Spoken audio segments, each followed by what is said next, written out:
కొత్త ప్రభుత్వం ఏర్పడింది. మూడోసారి మోడీ ప్రధానయ్యారు. అయితే గత 2 ఎన్డీఏ ప్రభుత్వాలకు దీనికి తేడా ఉంది. 10 ఏళ్లుగా తిరుగులేని బలంతో ప్రధానిగా ఉన్న మోడీ ఇప్పుడు ఎన్డీఏ పార్టీల సహకారంతో అధికారంలోకొచ్చారు. వరుసగా మూడోసారి అధికారంలోకొచ్చిన బీజేపీకి గతంతో పోలిస్తే ఇప్పుడు సీట్లు తగ్గుండొచ్చు. అంత మాత్రాన ఇదేం చిన్న విషయం కాదు. అప్పట్లో నెహ్రూ, ఇప్పుడు మోదీ మాత్రమే ఆ ఫీట్ సాధించారు. సంకీర్ణ యుగంలో హ్యాట్రిక్ అంత తేలిక కాదా? 10 ఏళ్లు పవర్లో ఉన్న ఇన్ని సీట్లు రావడం మోడీ ఘనతేనా? ఈ అంశంపై ఇవాల్టి చైర్మన్స్ డెస్క్. नरेंद्र दामोदर दास मोदी ईश्वर की शपथ लेता हूं कि मैं विधि द्वारा स्थापित भारत के संविधान के प्रति सच्ची श्रद्धा और निष्ठा रखूंगा. 4-5 నెలలుగా దేశమంతా ఎలక్షన్ ఫీవర్లో ఉంది.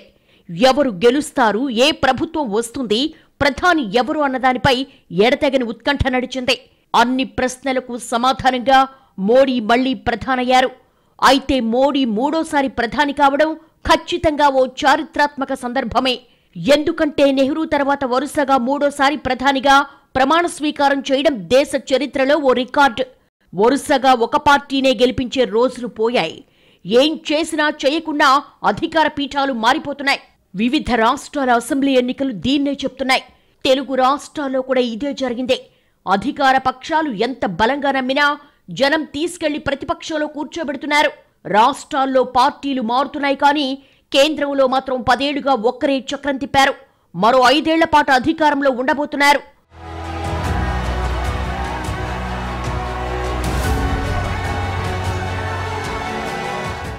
ఏడు దశాబ్దాల స్వతంత్ర భారతంలో ఒకే వ్యక్తి 15 ఏళ్లు ప్రధానిగా ఉండడం ఖచ్చితంగా చిన్న విషయం కాదు. స్వాతంత్ర్యం వచ్చిన కొత్తలో నెహ్రూపై జనం నమ్మకముంచారు. ఇప్పుడు మళ్లీ మోదీపై కూడా అదే నమ్మకం పెట్టుకున్నారు. నిజానికి దేశంలో సంకీర్ణాల శకం మొదలై దాదాపు 40 ఏళ్లైంది. జనం ఏ పార్టీకి పూర్తిగా బలాన్నివ్వడం లేదు. ప్రాంతీయ పార్టీలే చక్రం తిప్పుతున్నాయి. వాటి అండతోనే జాతీయ పార్టీలు ప్రభుత్వం ఏర్పాటు చేస్తున్నాయి, లేదా ప్రాంతీయ పార్టీల కూటమి అధికారంలోకి వచ్చింది. కానీ గత 10 ఏళ్లు దీనికి భిన్నంగా సాగింది. 2014లో దేశంలో మోడీ హవా మొదలైంది. ఆ ఎన్నికల్లో 282 సీట్లతో బీజేపీ తిరుగులేని ఆధిక్యం సాధించింది. ఎన్డీఏకు 336 సీట్లొచ్చాయి. 2019కు వచ్చేసరికి బీజేపీ బలం మరింత పెరిగింది. సొంతంగా 303 సీట్లొస్తే కూటమికి 353 సీట్లొచ్చాయి. ఇదేమీ సాధారణ విషయం కాదు. ఈ ఎన్నికల్లో 400కు పైగా సీట్ల లక్ష్యం పెట్టుకున్నారు. కానీ టార్గెట్కు 100 సీట్ల దూరంలో ఆగిపోయారు. ఈ ఎన్నికల్లో బీజేపీ 240 సీట్లు సాధించింది. ఎన్డీఏ 293 సీట్లు గెలిచింది. బీజేపీ సీట్లు తగ్గాయి, కూటమి బలం తగ్గింది అనే వాదన అంకెల పరంగా చూస్తే నిజమే కావచ్చు. కానీ 2 సార్లు ఒక పార్టీకి పూర్తి స్థాయిలో మద్దతిచ్చి మూడోసారి కూడా 240 సీట్లు ఇవ్వడం అంటే ఖచ్చితంగా ఆషామాషీ వ్యవహారం కాదు. దేశంలో సుమారు 10 ఏళ్లు దాదాపు ఏకపార్టీ పాలన నడిచింది. ఎన్డీఏ ఉన్నప్పటికీ బీజేపీ పూర్తిస్థాయి సంఖ్యాబలంతోనే 10 ఏళ్లు పాలించింది. మిత్రపక్షాలు నామమాత్రంగానే ఉండిపోయాయి. అందువల్ల ఇప్పుడు 240 సీట్లు రావడాన్ని ఆషామాషిగా కొట్టిపారాయకూడదు. ఇప్పుడు కూడా బీజేపీకి మ్యాజిక్ ఫిగర్ 272 కాస్త తగ్గాయి. దీన్నంత చిన్న విజయంగా చూడకూడదు. 5 ఏళ్ల అధికారంలో ఉన్న పార్టీపైనే జనానికి మొహం మొత్తుతోంది. చేసింది చాలే అనుకొని మరో పార్టీకి ఛాన్స్ ఇస్తున్నారు. అంతకంటే మెరుగైందేదో ఆశిస్తున్నారు. దానికి తోడు మారుతున్న దేశ పరిస్థితులు, ఇతర రాజకీయ పార్టీల నుండి పోటీని దృష్టిలో పెట్టుకొని చూస్తే రెండోసారి అధికారంలోకి రావడమే ఇప్పుడున్న పరిస్థితుల్లో చాలా కష్టం. అలాంటిది వరుసగా మూడోసారి ప్రధాని కావడం అంటే అది చిన్నా చితకా విషయం కాదు. మోడీ బ్రాండ్ కావచ్చు, 10 ఏళ్లలో చేసిన కార్యక్రమాలు కావచ్చు, విప్లవాత్మక నిర్ణయాలు కావచ్చు, సుస్థిర పాలన కావచ్చు, ఇవన్నీ కలుపుకొనొచ్చిన ఫలితాలివి. అదే సమయంలో ఎన్నికల ప్రచారంలో కూడా మోదీనే బీజేపీ నమ్ముకుంది. మోదీ కంటే ఏ మేనిఫెస్టో, ఏ హామీ గొప్పది కాదని భావించింది. కేవలం మోడీ ఇమేజ్ పైన నమ్మకం పెట్టుకుని ఎన్నికలకు వెళ్ళింది. గతంలో అబ్ కీ బార్ మోదీ సర్కార్ అని, ఆ తర్వాత ఫిర్ ఏక్ బార్ మోదీ సర్కార్ అని, ఈ ఎన్నికల్లో తీసరీ బార్ మోదీ సర్కార్ అని ఎన్నికలకు వెళ్ళింది. అనుకున్న ఫలితం సాధించింది. అంతెందుకు, సార్వత్రిక ఎన్నికల చరిత్రలో తొలిసారి దేశంలోని అతిపెద్ద అధికార రాజకీయ పార్టీ ప్రధానమంత్రి పేరిట ఎన్నికల మేనిఫెస్టోను విడుదల చేసింది. ఏప్రిల్ 14న విడుదల చేసిన సంకల్ప పత్రలో ప్రతి వాగ్దానంలోనూ మోదీ హామీ అనే పేరుండడంతో ఆ పార్టీ తన నాయకుడి పేరుతోనే ఎన్నికలకు వెళ్తున్నట్లుగా బీజేపీ స్పష్టం చేసింది. అంటే 2013లో మోదీ బీజేపీ ప్రధాన అభ్యర్థిగా మారినప్పటి నుంచి ఇప్పటి వరకు మోడీ ప్రభావం ఏమాత్రం తగ్గలేదు. మొదటి నుంచి చివరి వరకు బీజేపీ వ్యూహం పూర్తిగా నరేంద్ర మోడీ చుట్టూనే కేంద్రీకృతమైంది. దేశంలో అత్యంత ప్రజాదరణ పొందిన మోదీనే తన అస్త్రంగా మలుచుకుంది. గతంలో ఏ ఎన్నికలు ఈ స్థాయిలో కేవలం ఓ వ్యక్తి చుట్టే కేంద్రీకృతం కాలేదు. 1970లో ఇందిరాగాంధీ చుట్టూ దేశ రాజకీయాలు నడిచినట్లు ఇప్పుడు మోడీ చుట్టూ తిరుగుతున్నాయి.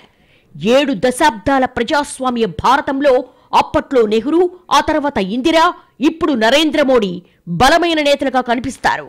దేశ తొలి ప్రధాని నెహ్రూ రికార్డును సమం చేసిన మోడీ 10 ఏళ్ల పాటు దేశ రాజకీయాల్లో సొంత పార్టీలో కూటమి పక్షాలపైన, రాష్ట్ర ప్రభుత్వాలపైన తిరుగులేని ఆధిపత్యం కొనసాగించారు. ఈ అంచనాలకు తగ్గట్టే బీజేపీకి 240 సీట్లు తీసుకురావడానికి, కూటమికి 293 రావడానికి మోడీ సర్వశక్తులు వడ్డారు. మోడీ వర్సెస్ విపక్షాలుగా సాగిన ఎన్నికల్లో ప్రధాని కాళ్లకు చక్రాలు కట్టుకున్నట్టుగా ప్రచారం చేశారు. రోజులో వేల కిలోమీటర్లు తిరిగారు. కాంగ్రెస్ పార్టీ కీలక నేతలు, రాష్ట్రాల్లో ప్రాంతీయ పార్టీల నేతలు ఎంతమంది ఎన్ని రకాలుగా ప్రచారం చేసినా బీజేపీ 240 సీట్లు సాధించింది. కూటమి మ్యాజిక్ ఫిగర్ ను అలవోకగా దాటేసింది. కాబట్టి 400 సీట్లు సాధించకపోయినా ఇప్పుడొచ్చిన రిజల్ట్స్ ను తేలిగ్గా తీసిపారేయలేం. ఎన్నికలవగానే రాజకీయ పార్టీలు వాటి లెక్కలవే వేసుకుంటాయి. గెలుపు మాదంటే మాదని ధీమాగా కనిపిస్తూ ఉంటారు. కానీ జనానికి అన్నీ స్పష్టంగా తెలుసు. ఎవరిని గెలిపించాలో, ఎవరిని ప్రతిపక్షంలో కూర్చోబెట్టాలో సైలెంట్ గానే డిసైడ్ చేసుకుంటారు. లోక్సభ ఎన్నికల ఫలితాలు రాష్ట్రాల్లో ఊహించిన విధంగా వచ్చాయి. బీజేపీ బలంగా ఉందనుకున్న చోట సీట్లు తగ్గినా దక్షిణాది రాష్ట్రాలు కమలం పార్టీకి అండగా నిలిచాయి. ఓవరాల్ గా బీజేపీ లోక్సభలో అతిపెద్ద పార్టీగా నిలిచింది. సాధారణంగా అధికారంలో ఉన్న పార్టీపై కొంత వ్యతిరేకత ఉంటుంది. అదే సమయంలో విపక్షంలో ఉన్న పార్టీపై సానుభూతి ఉంటుంది. పైగా క్షేత్రస్థాయిలో ఎంపీలు, ఎమ్మెల్యేలు, పార్టీ కేడర్ పనితీరు కూడా ప్రభావం చూపుతుంది. వీటన్నిటినీ దాటుకుని ఎన్ని వ్యతిరేకతలున్నా, ఎంత విపక్ష కూటమి సానుభూతి పెంచుకున్నా ఏదీ పనిచేయలేదు.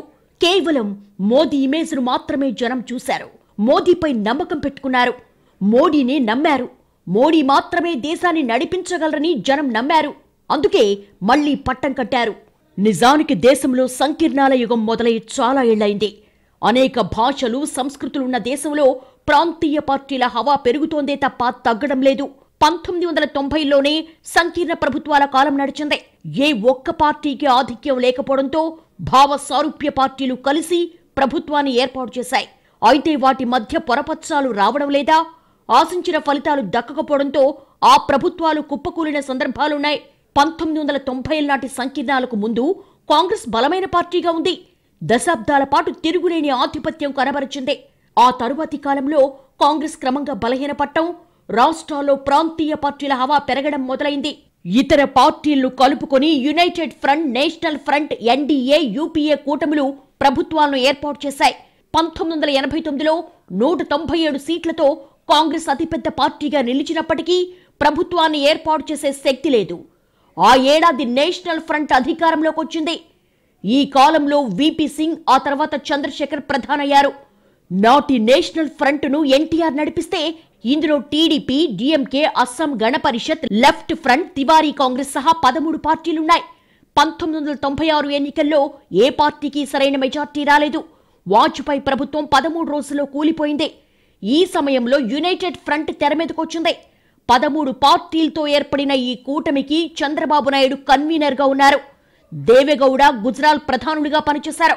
1998లో 12వ లోక్సభకు జరిగిన సాధారణ ఎన్నికల్లో కూడా ఏ పార్టీకి మెజారిటీ రాలేదు. బీజేపీ 182 సీట్లు గెలుచుకుంది. కాంగ్రెస్ కు 114, సిపిఎం 32 సీట్లు గెలుచుకుంది. అటల్ బిహారీ వాజ్పేయి సంకీర్ణ ప్రభుత్వాన్ని ఏర్పాటు చేయగలిగారు. 272 మంది సభ్యుల మద్దతుతో రెండోసారి ప్రధానమంత్రిగా ప్రమాణ స్వీకారం చేశారు. 1 సంవత్సరం తర్వాత సంకీర్ణానికి ఏఐఏడీఎంకే మద్దతు ఉపసంహరించుకోవడంతో వాజ్పేయి ప్రభుత్వం కూలిపోయింది. వాజ్పేయి లోక్సభలో కేవలం 1 ఓటు తేడాతో విశ్వాస తీర్మానం ఓడిపోయారు. 1999 ఎన్నికల్లో కూడా బీజేపీకి 182 సీట్లే వచ్చాయి. కాంగ్రెస్ 114 సీట్లు, సిపిఎం 33 సీట్లు గెలుచుకున్నాయి.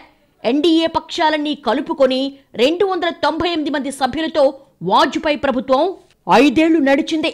DMK, TMC, BJD, national conference, TDP సహా కనీసం 13 ఎన్డీఏ పార్టీల భాగస్వామ్య పక్షాల మద్దతుతో మొట్టమొదటిసారి కాంగ్రెసేతర కూటమి పూర్తి 5 ఏళ్ల కాలాన్ని పూర్తి చేసింది.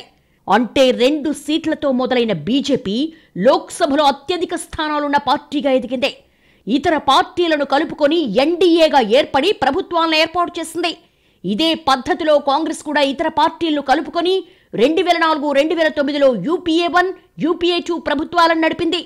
1998లో ఎన్డీఏ ఏర్పాటైతే ఇప్పటి వరకు ఇందులోంచి పదుల సంఖ్యలో పార్టీలు చేరాయి, బయటకొచ్చాయి. కానీ 2014 నుంచి 10 ఏళ్ల కాలం ప్రత్యేకం వరుసగా 2 సార్లు బీజేపీకి భారీ మెజార్టీ దక్కింది. మొదటిసారి మ్యాజిక్ ఫిగర్ కంటే 10 సీట్లు, రెండోసారి 31 సీట్లు అదనంగా సాధించింది బీజేపీ. ఈ 10 ఏళ్ల కాలంలో కూడా ఎన్డీఏ ఉంది, బీజేపీకి మిత్రపక్షాలు ఉన్నాయి. కానీ తిరుగులేని ఆధిక్యం ఉండడంతో నిర్ణయాధికారంలో పూర్తి స్వేచ్ఛ లభించింది. అందుకే 10 ఏళ్ల పాటు పేరుకి ఎన్డీఏ ప్రభుత్వం ఉన్నప్పటికీ అది మోదీ సర్కారుగానే గుర్తింపు తెచ్చుకుంది. అంటే మోదీకి ముందున్నది ఎన్డీఏ అని చెప్పుకుంటే 2014లో మోడీ ఎంట్రీ తర్వాత ఎన్డీఏ 2 అని చెప్పుకోవచ్చు. ఈ కూటమి గతంతో పోలిస్తే చాలా భిన్నంగా నడిచింది. పేరుకు కూటమైనా ఇందులో కీలకంగా ఉన్న బీజేపీ అన్నీ తానే అయి నడిపించింది. ఈ 10 ఏళ్లను మినహాయిస్తే దాదాపు 30 ఏళ్ల పాటు దేశంలో ఏ పార్టీ కూడా పూర్తి మెజార్టీ సాధించలేదు. 200 సీట్లు సాధించడమే పెద్ద విషయమైంది. 2004లో కాంగ్రెస్కు 145 సీట్లు వస్తే యూపీఏకి 218 మాత్రమే వచ్చాయి. 2009లో కాంగ్రెస్కు 206 సీట్లు వస్తే యూపీఏకు 262 మాత్రమే వచ్చాయి. ఇక 2014 కాంగ్రెస్కు 44, యూపీఏకు 59, 2019లో కాంగ్రెస్కు 52, యూపీఏకు 91 సీట్లు వచ్చాయి. ఈ ఎన్నికల్లో కాంగ్రెస్కు 99, యూపీఏకు 234 సీట్లు వచ్చాయి. ఇది గత 20 ఏళ్లలో కాంగ్రెస్ పార్టీకి, నాటి యూపీఏకు, నేటి ఇండియా కూటమికి వచ్చిన సీట్లు. ఇంత బలమైన కాంగ్రెస్ పార్టీకి ఇప్పుడు 100 స్థానాలు సాధించడం గగనమైపోతోంది. దీనికి ప్రాంతీయ పార్టీలు బలపట్టం లేదా ఒకే పార్టీ దశాబ్దాల తరబడి రూలింగ్లో ఉండడం, జనానికి ఇష్టం లేకపోవడం, కారణాలు ఏవైనా కానివ్వండి, ఒకే పార్టీ పూర్తి సంఖ్యాబలం సాధించడం దాదాపు 30-40 ఏళ్లుగా జరగడం లేదు. 10 ఏళ్ల క్రితం మోడీ మేనియా మొదలైన తర్వాత పరిస్థితి మారినట్లు కనిపించినా ఇప్పుడు మళ్లీ పాత ట్రెండ్ వైపు దేశం మళ్ళిందే. ఈ లెక్కను చూస్తే ముందు ముందు దేశంలో ఏకపార్టీ పాలన అసాధ్యమే అని చెప్పుకోవాలి. అంటే దేశానికి సంకీర్ణాలే దిక్కవుతాయి. ఇలాంటి సంకీర్ణాల సమయంలో కూడా బీజేపీకి 240 సీట్లు తీసుకురావడం, అది కూడా మూడోసారి పార్టీని గెలిపించి తాను ప్రధాని కావడం మోదీకే సాధ్యమైంది. ఈ ఎన్నికల్లో మ్యాజిక్ ఫిగర్కు 32 సీట్ల దూరంలో నిలిచింది బీజేపీ. మిత్రపక్షాల సపోర్ట్తో అధికారంలోకి వచ్చింది. దీంతో ఇప్పుడు మళ్లీ పూర్తిస్థాయి ఎన్డీఏ ప్రభుత్వంగా పిలిచే రోజులొచ్చాయి. అంటే ఒక్క ఓటుతో అధికారం దూరమైన రోజుల నుండి తిరుగులేని బలంతో 300కు పైగా సీట్లు సాధించిన రోజుల వరకు ఇప్పుడు మళ్లీ మిత్రపక్షాలపై ఆధారపడి ప్రభుత్వాన్ని ఏర్పాటు చేసే వరకు ఏ రకంగా చూసినా ఈక్వేషన్లు మారుతున్నాయి. కానీ బీజేపీ ప్రాభవం తగ్గలేదు, మోడీ బలమూ తగ్గలేదు. గత 10 ఏళ్లుగా మోడీ చక్రం తిప్పినట్టుగానే రాబోయే 5 ఏళ్లు కూడా మోడీ హవా దేశంలో కొనసాగనుంది. ఎటొచ్చి మిత్రపక్షాల సహకారంతో అనే చిన్న కండిషన్ మాత్రమే తప్ప మోదీ దూకుల్లో రాబోయే మార్పేమీ లేదు. 1970లో రాజకీయాల్లోకి వచ్చారు మోదీ. ఆర్ఎస్ఎస్ కార్యకర్తగా మొదలైన కెరీర్లో 2001 నుండి దాదాపు 13 ఏళ్ల పాటు గుజరాత్ సీఎంగా, 2014 నుండి 10 ఏళ్ల పాటు ప్రధానిగా ఉండి మరో 5 ఏళ్ల పాటు దేశాన్ని ఏలనున్న నేతగా తనను తాను మలుచుకున్న తీరు అసామాన్యంగా కనిపిస్తుంది. బీజేపీ ఇప్పుడు ఈ స్థాయిలో తిరుగు లేకుండా నిలబడిందంటే, వరుసగా మూడోసారి ఎన్డీఏ అధికారంలోకి వస్తుందంటే ఈ ఘనత 100కి 100 పాళ్లు నరేంద్ర మోడీకే చెందుతుంది. ఎందుకంటే ఈ దేశం చాలా మంది నేతల్ని చూస్తుంది, ఎందరో ప్రధానుల్ని చూస్తుంది. కానీ ఈ స్థాయిలో ప్రభావం చూపిన నేతలు అరుదు. మన దేశంలోనే కాదు, సమకాలీన ప్రపంచంలోనే గొప్ప నేతగా మోడీ గుర్తింపు తెచ్చుకున్నారు. 2014 నుండి నేటి వరకు ఎన్ని మైలురాళ్లు, ఎన్ని సంచలనాలు, గతంలో ఎప్పుడూ ఊహించనివి, ఏ ప్రభుత్వము ధైర్యం చేయనివి అన్నిటినీ మోడీ అలవోకగా చేసి చూపెట్టారు. జనాన్ని ఒప్పించారు, నమ్మకం పెంచుకున్నారు, నోట్లు రద్దు చెయ్యాలనుకున్నారు, చేశారు. జనం మారు మాట్లాడకుండా సపోర్ట్ చేశారు. కాశ్మీర్ పై కీలక నిర్ణయం తీసుకున్నారు. ప్రపంచమే ఆశ్చర్యపోయింది. తలాక్కు తలాక్ చెప్పారు. ముస్లిం మహిళలంతా సపోర్ట్ చేశారు. రామాలయం కట్టేశారు. కోట్లాది హిందువులు అబ్బరపడి చూశారు. సిఏఏ తెచ్చేశారు. ఇది మన దేశం, వీళ్లకే పౌరసత్వం అని క్లారిటీ ఇచ్చేశారు. ఒక్కటా రెండా ఎన్ని సంచలన నిర్ణయాలు! దేశానికి మేలు జరుగుతుంది అనుకుంటే చాలు, ఎన్ని వ్యతిరేకతలున్నా ఎన్ని విమర్శలున్నా ముందుకు సాగడమే, అనుకున్నది చెయ్యడమే. ఒక్క మాటతో కోట్లాది జనాన్ని కదిలించే ఇలాంటి నేతను దేశంలో గతంలో చూడలేదు. ఒక వివాదాస్పద అంశాన్ని తేల్చాలంటే ఏళ్ల తరబడి నాంచే నేతల్ని చూశాం. మనకెందుకని పట్టించుకోకుండా కాలం గడిపే ప్రధానుల్ని చూశాం. కానీ దేశంలో దశాబ్దాలుగా పోగుపడి వీడని చిక్కుముడి లాంటి అంశాల్ని నెమ్మదిగా చక్కదిద్దుతున్న నేత మోడీ ఒక్కరు మాత్రమే. అందుకే మోడీ చిన్న పిలిపిస్తే చాలు, కాశ్మీర్ నుండి కన్యాకుమారి వరకు జనం రోడ్లపైకొచ్చారు. గంటలు మోగించారు, లైట్లు ఆపారు, క్యూలో నిలబడ్డారు. ఏం చెయ్యమంటే అది చేశారు, ఆపమంటే ఆపేశారు. ఈ స్థాయిలో జనం నాడి పట్టుకొని జనాన్ని నడిపించే నేతను మరొకరిని దేశం చూడలేదు. ఈ 7 దశాబ్దాల్లో ఏ ఇష్యూ మీదైనా ప్రజల్ని ఒక్కతాటి మీదికి తెచ్చేంత శక్తి మరో నేతలో కనిపించలేదు అనేది వాస్తవం. గతంలో చేసినట్టే ఇప్పుడు కూడా మోడీ 100 రోజుల యాక్షన్ ప్లాన్తో వస్తున్నారు. ఇందులో ఏం సంచలనాలున్నాయో, దేశాన్ని ఏ కొత్త దారులో నడిపిస్తారో, ఇందుకోసం మిత్రపక్షాల్ని ఎలా సమన్వయం చేసుకుంటారో చూడాలి. ఎన్నికల్లో గెలిస్తే పదవులొస్తాయి, జాగ్రత్తగా మసులుకుంటే మళ్లీ గెలుస్తారు. కానీ జనాన్ని తన వెంట నడిపించాలంటే పదవులతో పాటు నాయకత్వ లక్షణాలు కూడా అవసరం. ఎందుకంటే నేతలు వస్తూ ఉంటారు, పోతూ ఉంటారు, పదవుల్లో ఉంటారు, దిగిపోతూ ఉంటారు. కొందరు మాత్రమే ఎవ్వరూ అందుకోలేనంత ఎత్తుకెదుగుతారు. అలాంటి నేతల గురించే దశాబ్దాల పాటు మాట్లాడుకుంటాం. భారతీయత అనే భావన అందరిలో ఉన్నప్పటికీ కోట్లాది ప్రజల్ని ఒక్కటి చేసే శక్తి ఉన్న నాయకులు లేకుండా కులాలు, మతాలు, భాషలుగా అనేక పాయలుగా ఉన్న సమాజాన్ని ఒక్కతాటిపై నడిపించడం అంత తేలికైన పని కాదు. నేటి రాజకీయాల్లో అలాంటి ఏకైక శక్తిగా నిలబడ్డారు నరేంద్ర మోడీ. 10 ఏళ్ల పాటు చక్రం తిప్పి మరో 5 ఏళ్ల పాటు దేశాన్ని నడిపించడానికి సిద్ధమయ్యారు. నరేంద్ర దామోదర్ దాస్ మోదీ ఈశ్వర్ కి శపథ్ లేతా హూं కి. అయితే దేశంలో ఒకప్పుడు బీజేపీ వర్సెస్ ఇతర పార్టీలుగా ఉండేది.